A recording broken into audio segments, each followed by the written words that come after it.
निस्मल जनाधार के इस नए कार्यक्रम यानी कि किताबों की दुनिया में आप सभी का स्वागत है।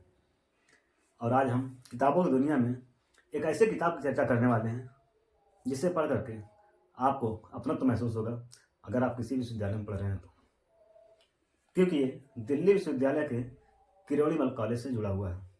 क्योंकि आप जानते भी हैं कि अमिताभ बच्चन भी वहाँ से पढ़ चुके हैं और न जाने कितनी हस्तियाँ वहाँ से पढ़ी हुई हैं।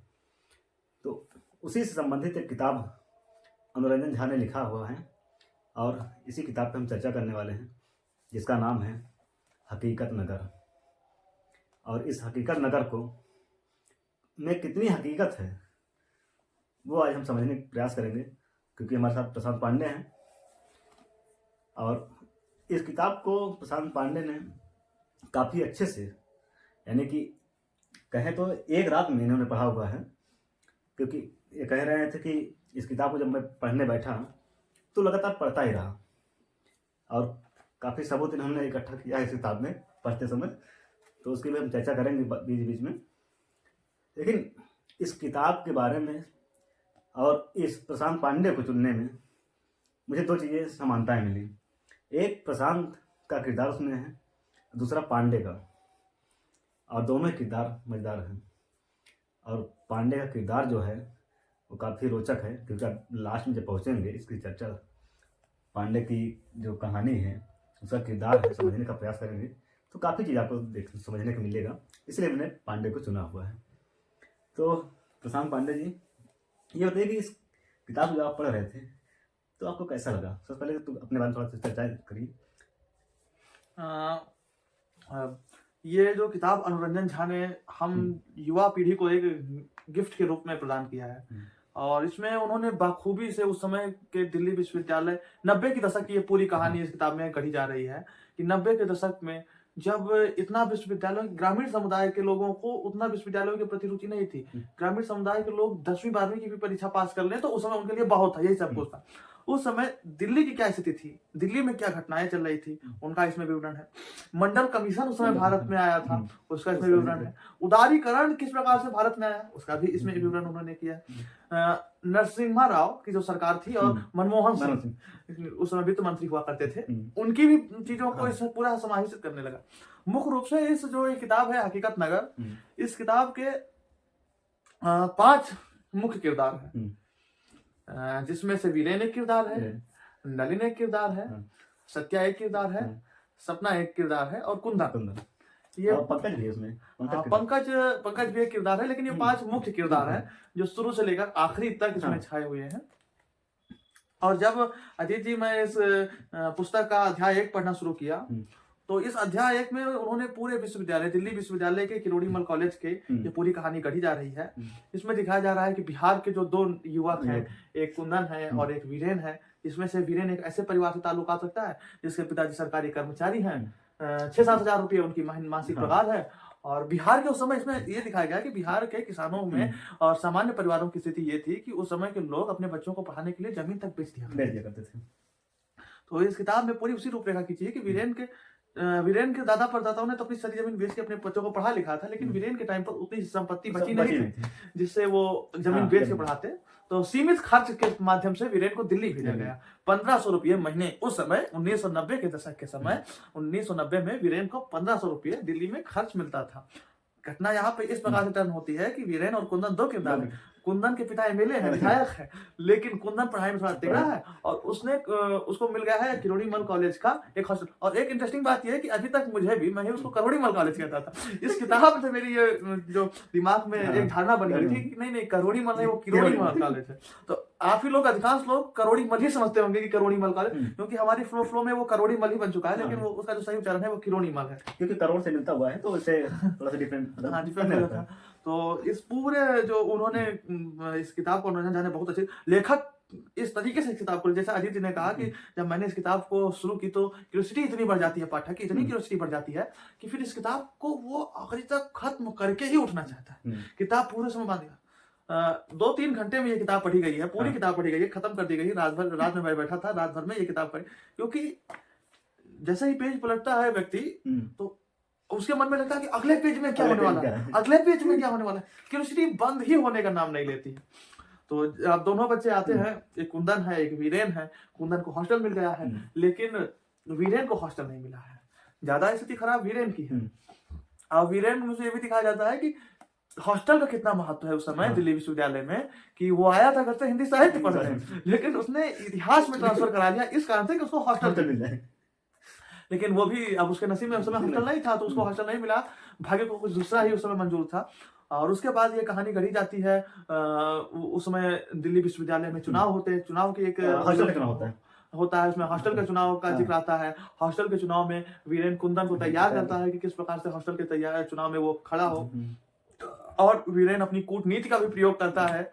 काफी अच्छी कहानी है वो कूटनीति की, जो आप किताब पढ़ेंगे तो आपको बहुत अच्छी लगेगी। तो राजनीति काफी अच्छे से डाली गई है। हाँ, राजनीति का तड़का बहुत अच्छे तरीके से, भावनात्मक तरीके से कैसे खेला जा सकता है, उसका भी पूरा इस किताब में समावेश किया है। और प्रेम करने तरीके अच्छे से उसमें दिखाई दिया गया है।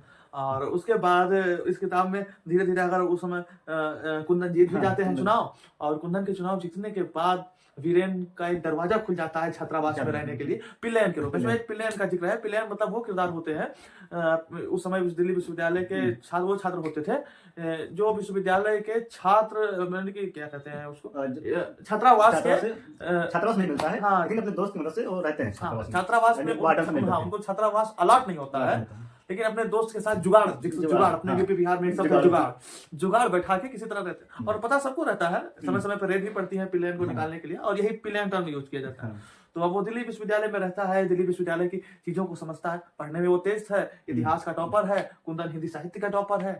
और धीरे धीरे हॉस्टल के चुनाव से दिल्ली विश्वविद्यालय के चुनाव का भी रुख होता है। इसी में कई प्रेम की घटनाएं भी सामने आती हैं, कई दोस्ती की भी घटनाएं सामने आती हैं। जैसे कि इसमें दो किरदार जो लड़कियों का है वो बहुत महत्वपूर्ण है। एक किरदार है सपना और एक किरदार है सत्या। सपना और सत्या का भी किरदार इस किताब में बहुत अच्छी तरीके से लेखक ने निकाला है। सत्या जो है वो एयरफोर्स में डॉक्टर है, भारतीय वायुसेना में डॉक्टर के पद पर कार्यरत है, और वीरेन के बचपन की दोस्त है, बचपन गांव की ही है।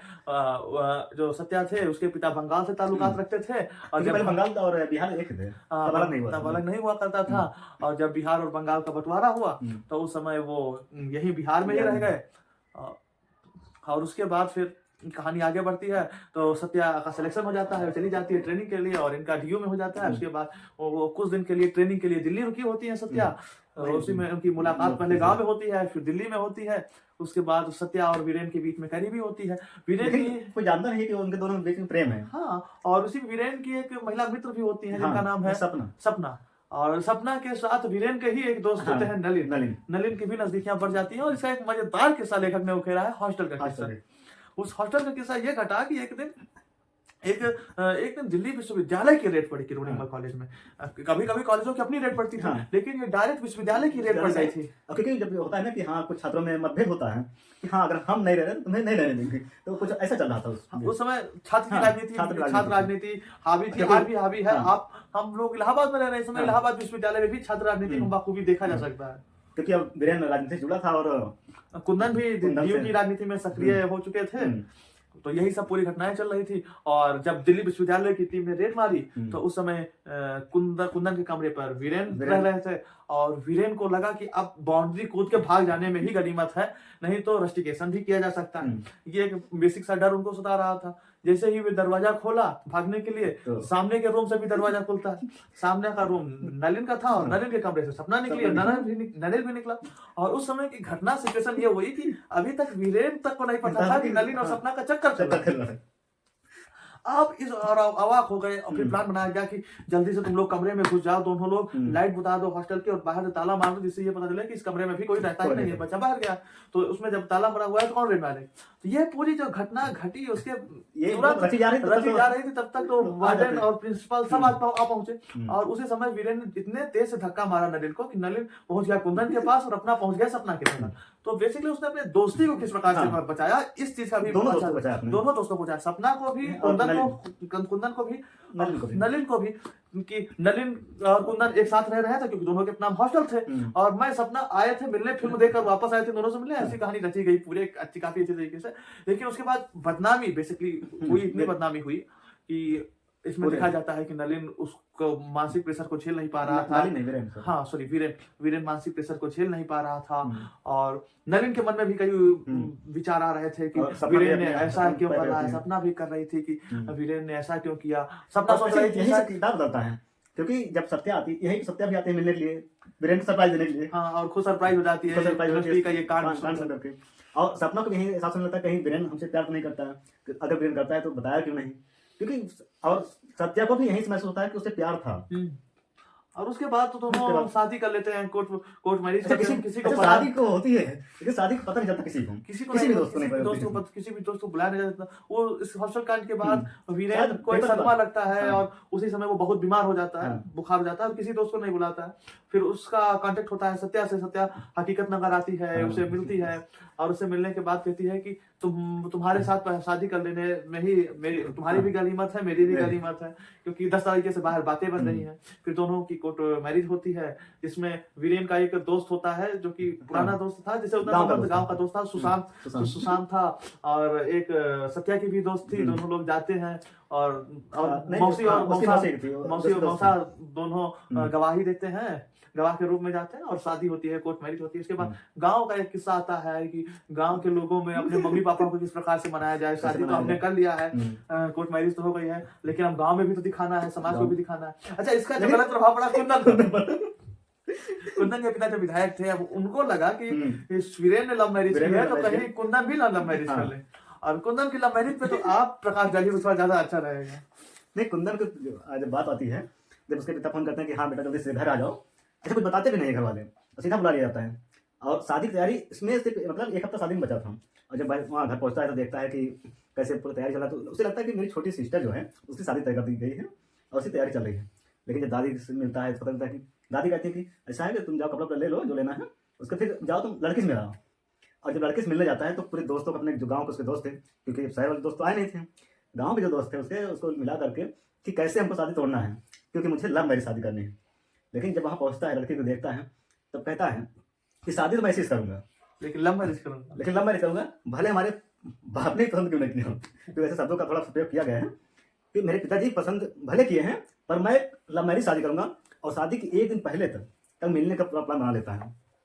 और उसके बाद फिर उसके बाद जो घटनाएं घटती हैं वो आप किताब पढ़िएगा। थोड़ी क्यूरियोसिटी आपके लिए मैं बचा के रख रहे हैं हम लोग इसलिए, क्योंकि बहुत कमाल की किताब लिखी है मनोरंजन झा ने, हकीकत नगर, और सबको पढ़नी चाहिए एक बार ये किताब। एकदम तबीयत खुश हो जाएगा गुरु, इस किताब को पढ़िए। और आप दावा करता हूँ कि इस किताब को छोड़ने का मन नहीं करेगा जब तक आप इसकी एंडिंग नहीं कर देते हैं। क्योंकि अभी हम एक और शब्द जो हमने बताया ना कि पांडे का जो किरदार है वो हम लोग नहीं बता रहे हैं, लेकिन आप पढ़िएगा तो उस किरदार के बारे में बताइएगा हम लोगों को कि आपको किरदार कैसे लगा पांडे का, क्योंकि जो लास्ट में मजेदार है उसका। इस किताब में जो बेसिकली चीज डाली गई है, मनोरंजन झा की जो लेखनी की कमाल है, इसमें उन्होंने एक दोस्ती को भी दर्शाया है, एक प्रेम को भी परिभाषित किया है, राजनीति का भी उन्होंने तड़का लगाया है, सामाजिक ताने बाने को भी उन्होंने इसमें समावेशित किया है, और इसमें एक व्यक्ति के संपूर्ण जीवन को किस प्रकार से उन्होंने अपनी बखूबी कलम से दर्शाया है, वो एक कमाल की तारीफ किया जा सकता है। लेखक ने बहुत अच्छी तरीके से अपनी लेखनी का इस्तेमाल किया इस किताब में।